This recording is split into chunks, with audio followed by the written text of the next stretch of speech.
KPBS On Demand is supported by Splatero, helping homeowners pay off debt by offering streamlined access to your home's equity with no additional monthly payments or new debt. Splatero provides a lump sum payment in exchange for a share of your home's future value. Pre-qualification is available at splatero.com.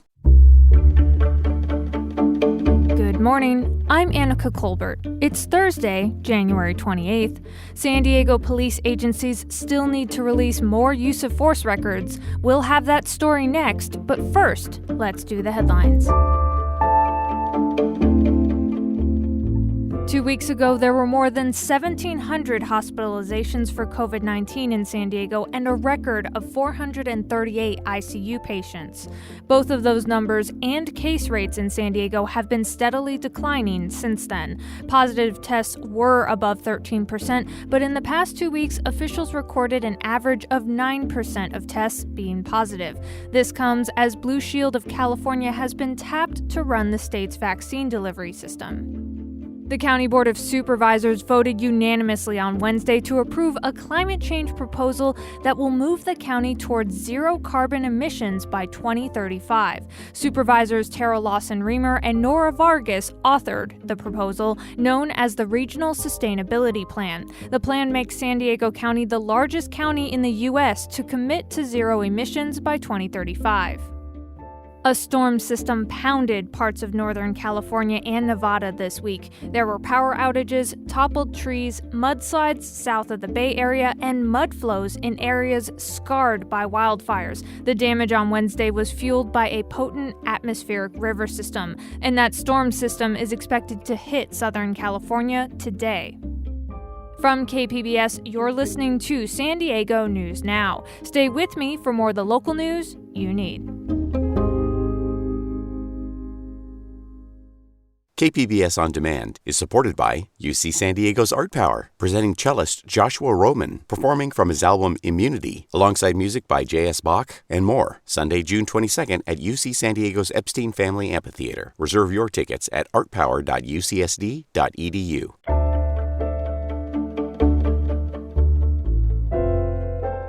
The passage of SB 1421 in 2008 was hailed as a watershed moment for police accountability and government transparency in California. The law says police have to make public records of officer shootings and the use of force.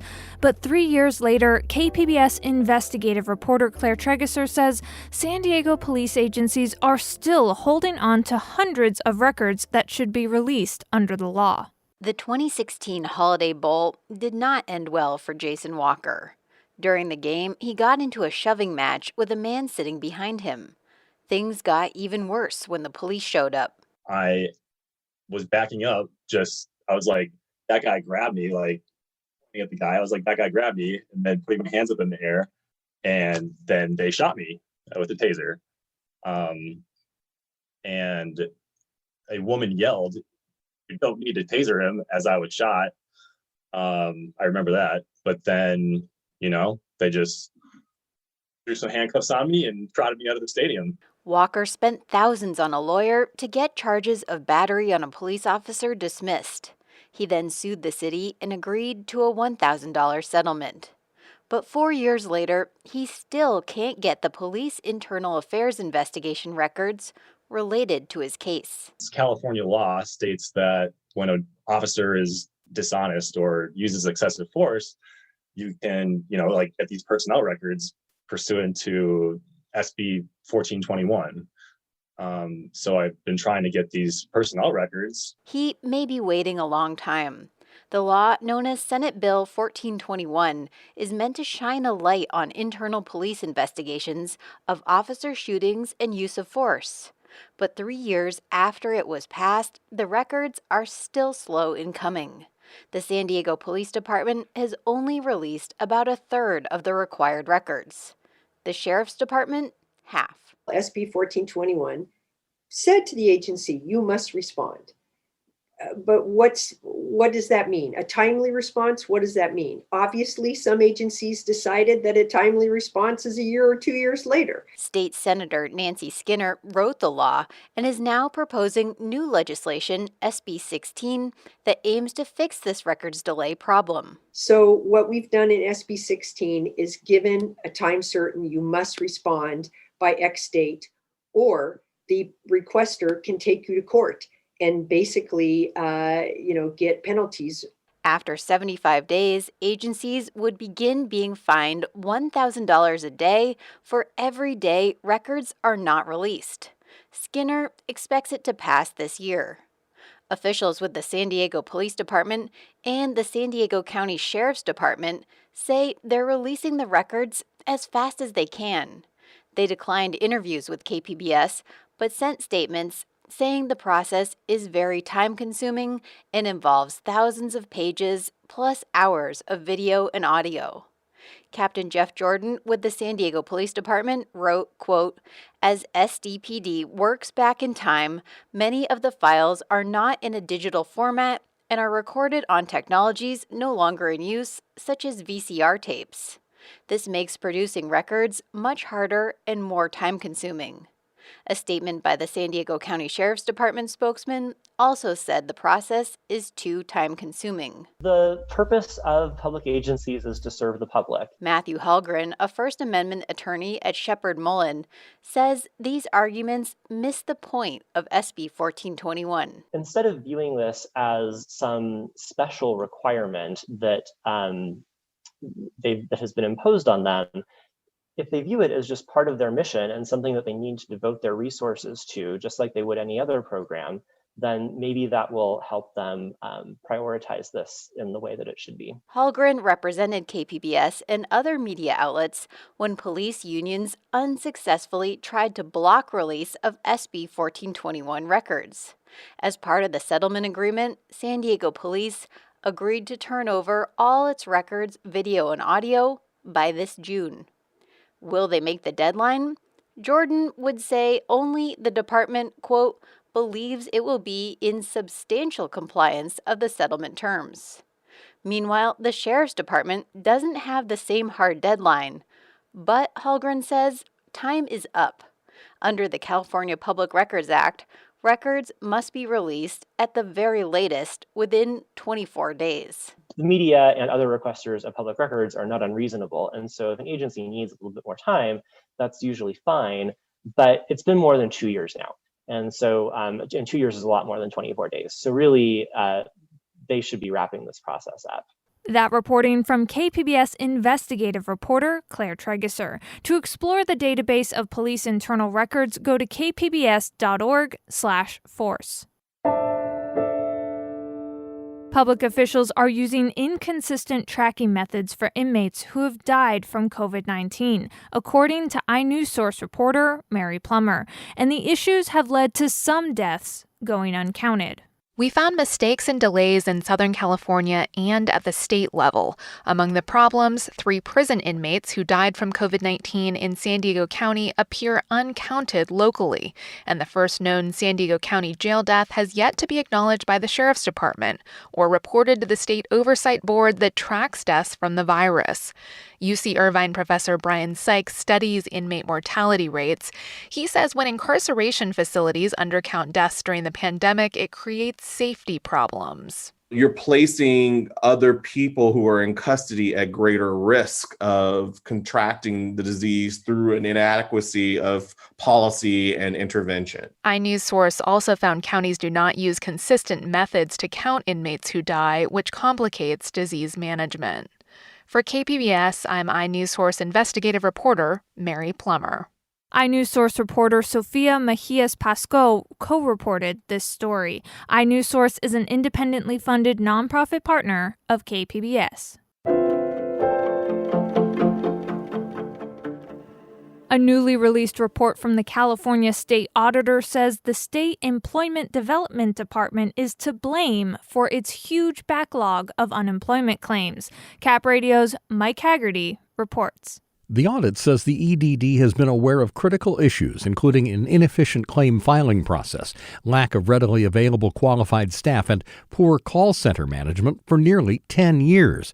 As a result, when the COVID crisis and associated job losses hit, the department was unprepared. The state auditor says 800,000 claims were paid late, as much as 3 weeks after jobless people in need of help filed their claims. Meantime, fraudsters were paid at least $11 billion and possibly more than $30 billion. On Tuesday, the Assembly Budget Subcommittee on State Administration pushed newly appointed EDD Director Rita L. Sines for her plan to fix it. My vision for EDD right now is to get people paid, to stop the fraud, to modernize EDD so that we're capable of handling the current problems we have and the problems that we'll have in the future. But committee chair Assemblymember Wendy Carrillo noted a pre-COVID letter on the EDD website that anyone can access, outlining essentially what the auditor's report found, an awareness on the part of EDD that the department was not prepared for crisis or even running efficiently in normal times, and recommendations for action. Yet it has done nothing up until this point. And so here we find ourselves now in this situation. Chairwoman Carrillo, let me just say that EDD has done a number of things. It has not done enough. The state auditor will publish a separate report on the EDD fraud situation today. And that story from Cap Radio's Mike Haggerty.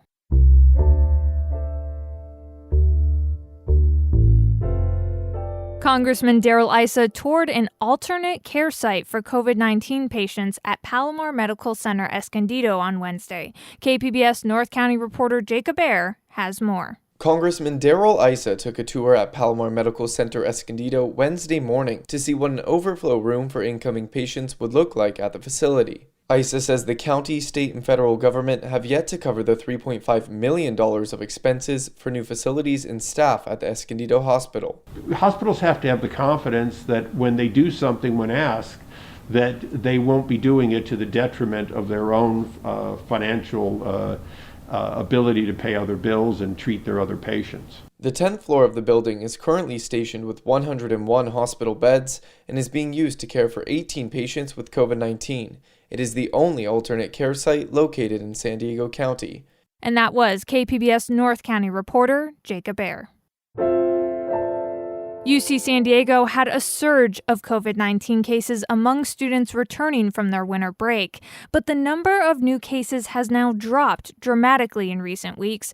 KPBS education reporter Joe Hong explains how the university is hoping to keep cases low. With about 10,000 students on campus last quarter, UC San Diego kept COVID-19 case numbers low through the end of 2020. But after the winter holiday, cases spiked among students, with more than 200 reported during the first week of the new quarter. Robert Schooley is a professor of medicine at UCSD, overseeing the university's COVID strategy.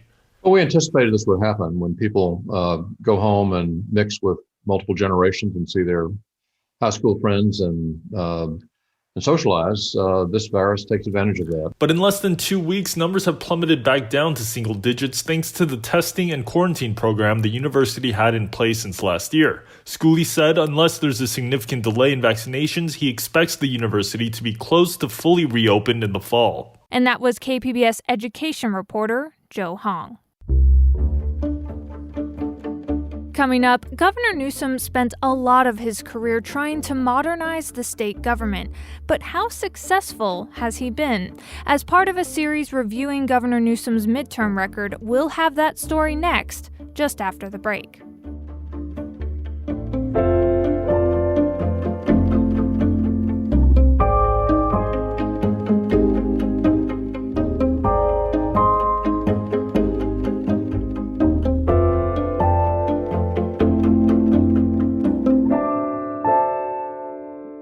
KPBS On Demand is supported by UC San Diego's Art Power, presenting cellist Joshua Roman, performing from his album Immunity, alongside music by J.S. Bach and more. Sunday, June 22nd at UC San Diego's Epstein Family Amphitheater. Reserve your tickets at artpower.ucsd.edu.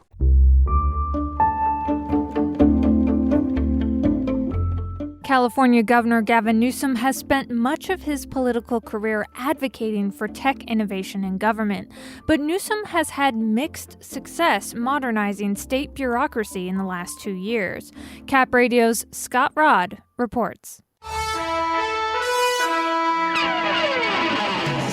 In 2013, then Lieutenant Governor Gavin Newsom went on Comedy Central's The Colbert Report to hype his new book called Citizenville: How to Take the Town Square Digital and Reinvent Government. The whole idea is this. Right now we have a broadcast model of governing that you vote and I decide. It's just, you understand this intimately. You've seen the contours of this change with the media. You've seen it certainly in the music industry. Big is getting small and small is getting big. Technology has the ability to level the playing field. What the does any of that mean? The book's message is actually fairly simple. Governments need to be tech-savvy and should open their troves of data to the public.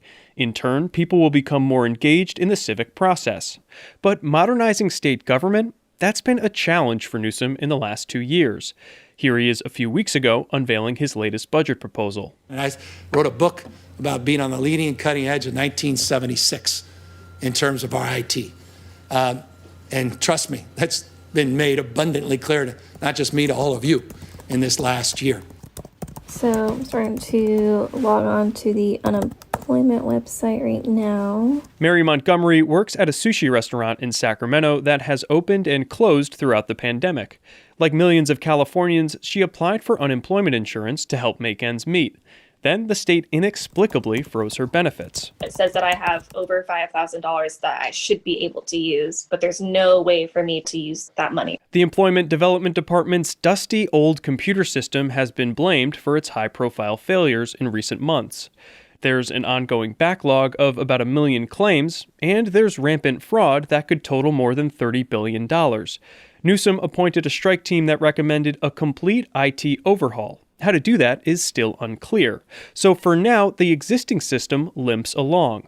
During the pandemic, Newsom's administration has been more successful at tracking the virus. It's done a good job for the population as a whole and for major racial ethnic groups. Inez Ponce is director of UCLA's Center for Health Policy Research. She says there have been a few hiccups, and California could do a better job at disclosing targeted population data, but its tracking system on the whole is better than most states. Newsom has also been quick to forge partnerships with Silicon Valley during the pandemic. That's according to Amy Tong, the state's chief information officer. She points to California Notify, a contact tracing app for your phone that's garnered millions of users. That is a partnership with Google and Apple. It's an exposure notification, and we piloted it with all the UC campuses to begin with. But for every new dashboard or widget, a decades-old server is still waiting to be replaced. Tong says the state's biggest tech challenge isn't updating those systems, but rather winning over the hearts and minds of public employees who are used to doing things a certain way. There's a huge culture change that needs to happen to make sure the people that are running the program, people running the operations, are comfortable. Technology alone is not the panacea. To encourage this cultural shift, Newsom created the Office of Digital Innovation shortly after taking office and allocated $40 million to get it started. One of its first projects was prototyping a redesign of the state government's website. But the homepage warns the site is still a work in progress, and some of the information may be outdated. And that story from Cap Radio's Scott Rod. And that's it for the podcast today. Be sure to catch KPBS Midday Edition at noon on KPBS Radio, or check out the Midday Edition podcast. You can also watch KPBS Evening Edition at 5 o'clock on KPBS Television. And as always, you can find more San Diego news online at kpbs.org. I'm Annika Colbert. Thanks for listening, and have a great day.